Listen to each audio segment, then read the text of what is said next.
Welcome to a CAPC Fast 5. My name is Lynn Spragens, and I'm a consultant with Spragens and Gualtieri Reed in Durham, North Carolina. I have a 30-year background in healthcare, business, and operations, and have worked closely with the Center to Advance Palliative Care for 20 years, helping to think through business issues and challenges. Today's topic is leadership tips to be prepared for a stressful budget season.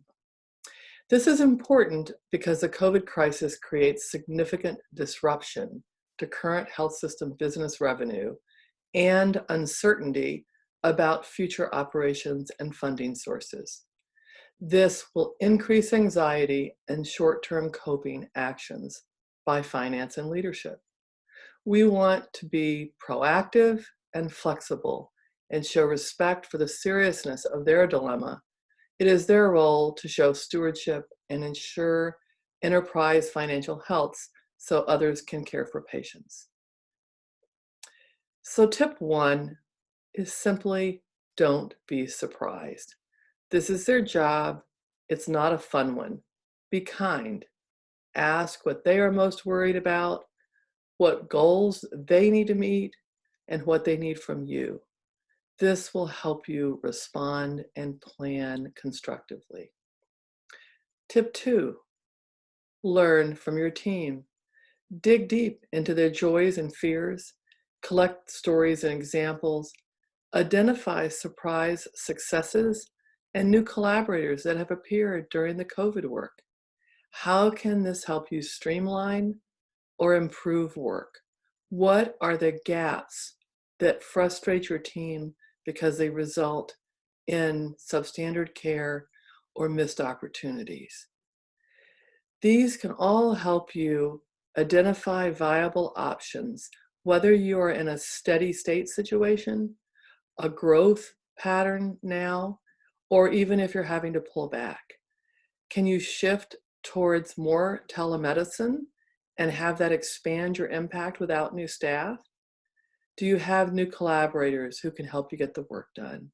Use your team and include them because they'll have insights and then they'll be part of the process, and that will be less intimidating or scary if they're hearing budget cutback rumors.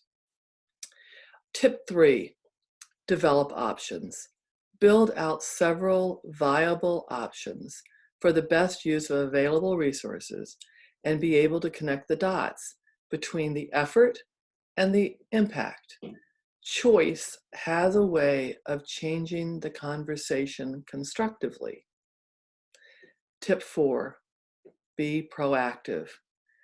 This may actually be a strategic opportunity where you can jump over old hurdles. Because of the crisis, people have learned to make quick decisions and do things that don't always go through the traditional hoops, committees, processes.